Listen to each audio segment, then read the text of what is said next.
Shalom teman-teman yang dikasihi Tuhan. Tema pada malam hari ini adalah sempurna atau tamim. Sempurna, ya definisi daripada arti sempurna ada 4. Yang pertama adalah utuh, lengkap segalanya. Yang artinya tidak bercacat dan tidak bercelah. Yang kedua, arti daripada sempurna adalah lengkap atau komplit, ya. Artinya tidak ada kekurangan. Yang ketiga, selesai dengan baik-baiknya atau teratur dan sangat-sangat baik. Itu namanya sempurna. Terus yang keempat, baik sekali, ya, atau sangat-sangat baik atau yang terbaik. Baik, diganti lagi Pak Berhut. Oke, kita baca satu ayat, yaitu Matius pasal 5 ayat 48, saya akan bacakan. Karena itu, haruslah kamu sempurna seperti Bapakmu yang di surga adalah sempurna. Teman-teman yang dikasihi oleh Tuhan, kata sempurna dalam bahasa asli disebut tamim, yang artinya tidak bercacat dan tidak bercelah sama sekali. Pertanyaan manusia, apakah manusia bisa tidak bercacat celah? Apakah manusia seperti kita yang hidup di muka bumi ini bisa tamim? Tentunya teman-teman menjadi satu pertanyaan. Apakah di antara kita ada yang pede berkata bahwa aku adalah tamim? Apakah di antara kita berani berkata aku adalah sempurna? Ya, teman-teman yang dikasihi oleh Tuhan, kita Pak Bertut, share screen-nya diganti. Oke, diganti. Ya.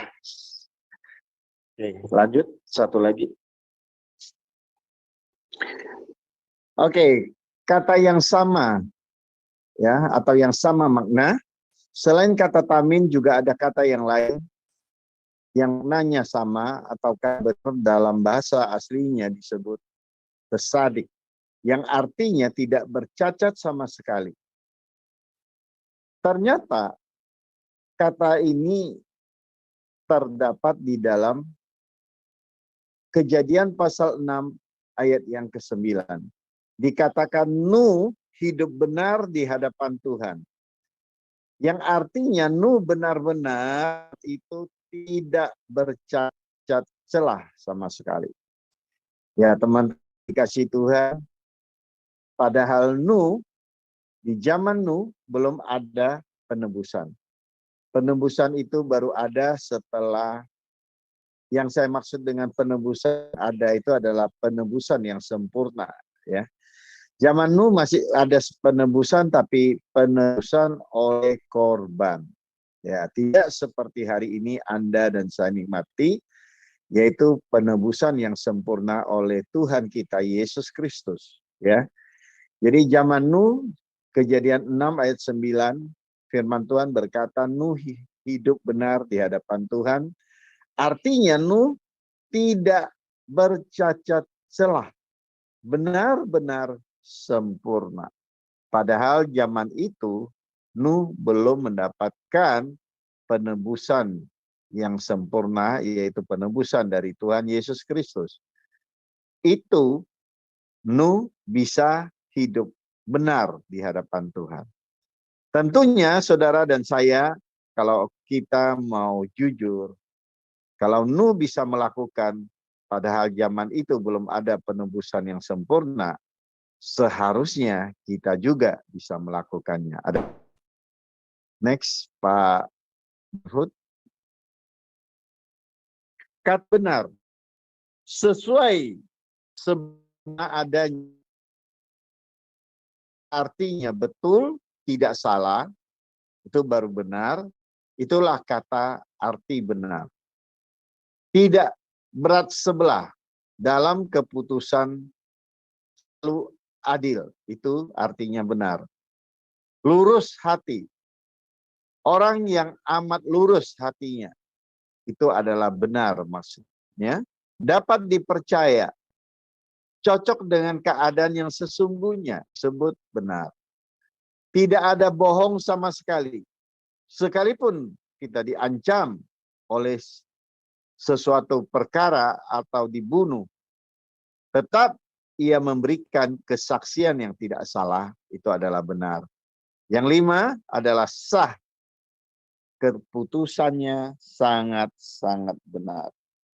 Ya, teman-teman yang dikasih Tuhan, semoga Anda malam hari ini dapat menikmati firman Tuhan yang mungkin Anda sudah dengar atau Anda belum pernah dengar. Oke, Pak Barefoot, silakan pindah.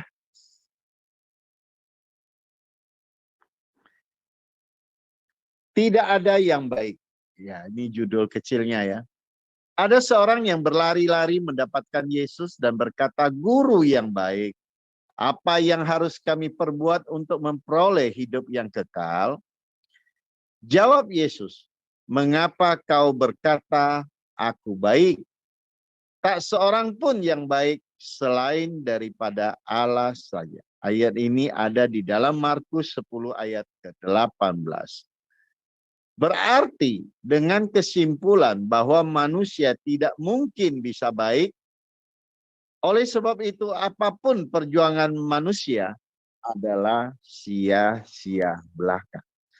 Jadi teman-teman yang dikasih Tuhan, kalau kita tidak menjelaskan atau Anda sudah mendengarkan penjelasan bahwa tentang baik, tentang kata sempurna, ya, atau tentang kata baik dan benar, ya. Terus saat ini kita diperhadapkan dengan sebuah kisah kecil di dalam Markus 10 ayat 18, di mana dikatakan ada seorang berlari-lari menjumpai Yesus dan berkata, "Guru yang baik, apa yang harus kami perbuat untuk memperoleh hidup yang kekal?"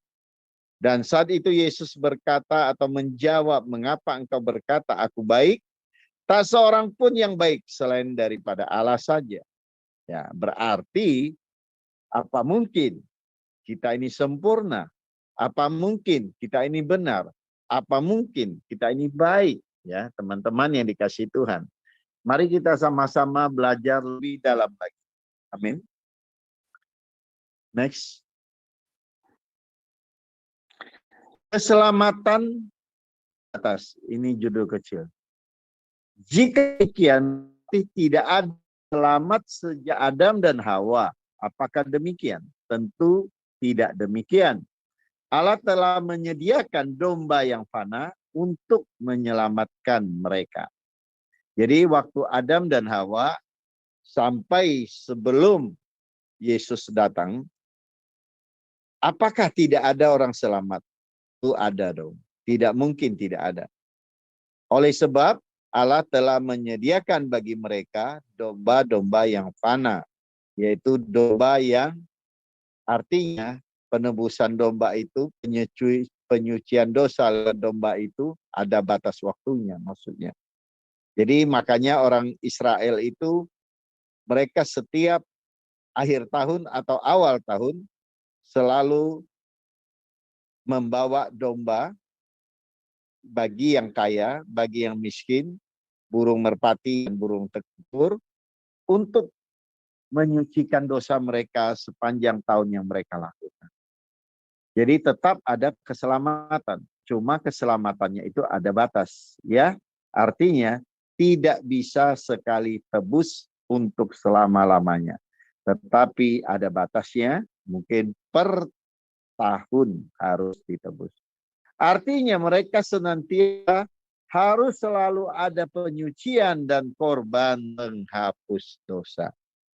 Jika mereka lalai, maka perbuatan mereka tidak akan dinilai dan sia-sia adanya. Tetapi karena besar kasih Allah akan dunia ini, Ia, Tuhan atau Bapa, mengorbankan anaknya yang tunggal dalam Yohanes 3 ayat ke-16. Mungkin Pak Barefoot satu ini boleh bantu bacakan. Yohanes 3 ayat ke-16.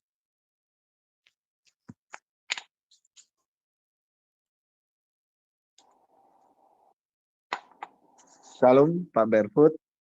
Yohanes 3 ayat ke-16, tolong bacakan.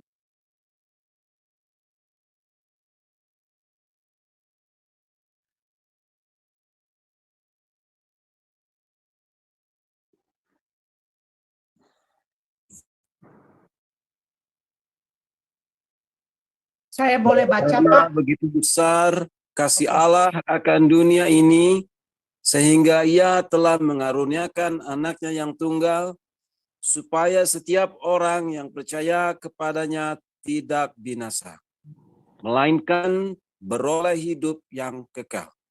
Ya, terima kasih Pak Berfos. Kalian ganti PowerPoint-nya.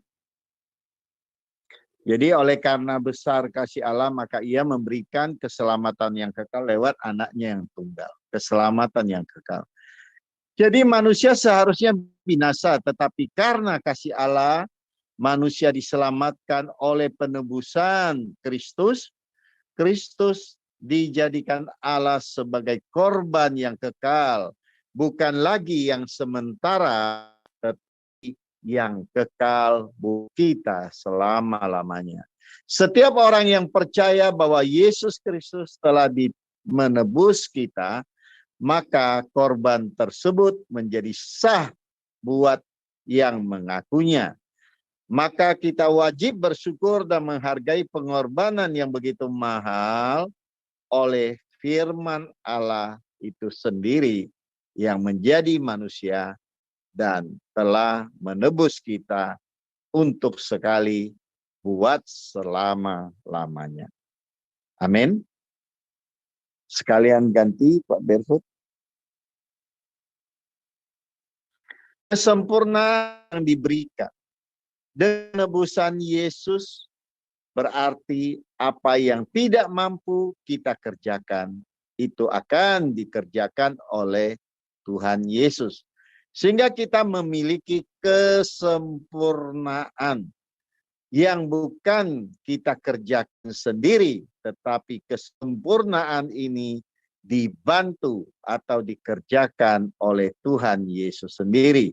Jadi kesimpulannya adalah walaupun kita tidak dapat sempurna, tetapi kita telah dianggap sempurna oleh siapa? Oleh Bapa di sorga. Kenapa? Karena kita ditebus oleh anaknya yang tunggal, yaitu Yesus Kristus. Jadi misalnya dalam kehidupan kita, ini misalnya saja, seumpamanya ada 100 hukum yang harus kita jalani. Tapi sebagai manusia yang lemah, yang tidak berdaya, yang masih penuh kekurangan, yang masih bercacat celah, tentunya kita tidak sanggup mengerjakan yang 100 hukum yang berlaku ini. Mungkin dengan usaha semampu kita lakukan, kita cari, kita coba semampu-mampunya sambil berdoa. Lakukan dan lakukan dan lakukan. Ternyata yang kita lakukan hanya misalnya 75 atau sampai 80 hukum yang kita lakukan. Tetapi ada 25 atau ada 20 hukum yang kita benar-benar tidak berdaya untuk melakukannya. Tetapi itulah sudah dilakukan oleh Tuhan Yesus Kristus. Maka secara dunia banyak orang mencela ya jadi orang Kristen, padahal mereka masih kekurangan, masih banyak dosa, kemungkinan masih bercacat celah, tapi apa mungkin mereka itu akan masuk? Hanya dengan mengaku Yesus sebagai Tuhan dan Juru Selamat. Ya, secara dunia itu nggak mungkin. Alkitab juga berkata, keselamatan oleh Yesus Kristus, pemberitaan itu menjadi sandungan bagi orang dunia. Tetapi di dalam Tuhan kita itulah satu keistimewaan. Di mana kita yang penuh dengan cacat celah, kita yang penuh dengan kekurangan, yang kita masih lemah dan tidak berdaya, namun kita disempurnakan oleh Tuhan Yesus. Tetapi hal ini teman-teman bukan berarti kalau kita menerima kesempurnaan dari Tuhan maka kita tidak perlu berusaha. Bukan begitu maksudnya. Ya, jangan pula kita salah paham ya dengan sebuah pengajaran baru ya. Teman-teman, saya nggak tahu apa pernah Anda mendengar yang namanya hypergrace atau yang namanya pengajaran karunia yang baru-baru lebih kurang dalam 10 tahun ini. Ya teman-teman yang kasih Tuhan, ya mereka merasa bahwa dosa mereka sudah ditebus yang lalu, yang sekarang, dan yang akan datang. Nah, sehingga mereka tidak menghargai keselamatan itu lagi. Nah, teman-teman yang dikasih Tuhan, mereka mengutip banyak ayat ya yang dikatakan bahwa sekali tebusan Yesus Kristus untuk selama-lamanya. Mereka juga mengambil beberapa ayat yang lain sehingga mereka menganggap bahwa mereka itu sudah selamat. Mereka masih melakukan dosa. Ya teman-teman yang dikasih Tuhan, ya. Jadi penebusan Yesus yang sempurna itu tidak bolehlah kita sia-siakan. Artinya kita harus menghargai penebusan Tuhan Yesus itu baik saat ini maupun saat yang akan datang. Maka di dalam Alkitab ada satu ayat tersirat dikatakan, takutlah akan Tuhan, kerjakanlah keselamatan dengan takut akan gentar. Ya, teman-teman yang dikasih Tuhan, takut akan gentar itu artinya seperti takut kepada hantu, tapi kita benar-benar menghargai penebusan Tuhan itu sehingga kita tidak melakukan semena-mena kejahatan atau dosa sesuka hati kita. Bukan demikian, teman-teman. Tapi kita menghargai penebusan yang sempurna itu, sehingga kita juga belajar takut akan Tuhan dengan sempurna. Maka sekalipun secara dunia kita memang tidak mampu melakukan semuanya, tapi di mata Bapa, di mata Tuhan Yesus, di mata Roh Kudus, kita adalah sempurna adanya. Oleh sebab itu teman-teman yang dikasih Tuhan, sekali lagi ayat tadi dikatakan, oleh karena besar kasih Allah akan dunia ini, Ia mengaruniakan anaknya yang tunggal, bagi siapa yang percaya akan diselamatkan atau memperoleh hidup yang kekal. Shalom teman-teman yang dikasih Tuhan, sehingga harapan kita semua akan nanti kita dinilai oleh Bapa di surga, kita adalah sempurna atau tamin, sehingga kita satu dengan yang lain akan ketemu di dalam surga yang kekal. Demikian firman Tuhan yang singkat, sekiranya firman Tuhan ini dapat menjadi berkat bagi kita semua. Haleluya.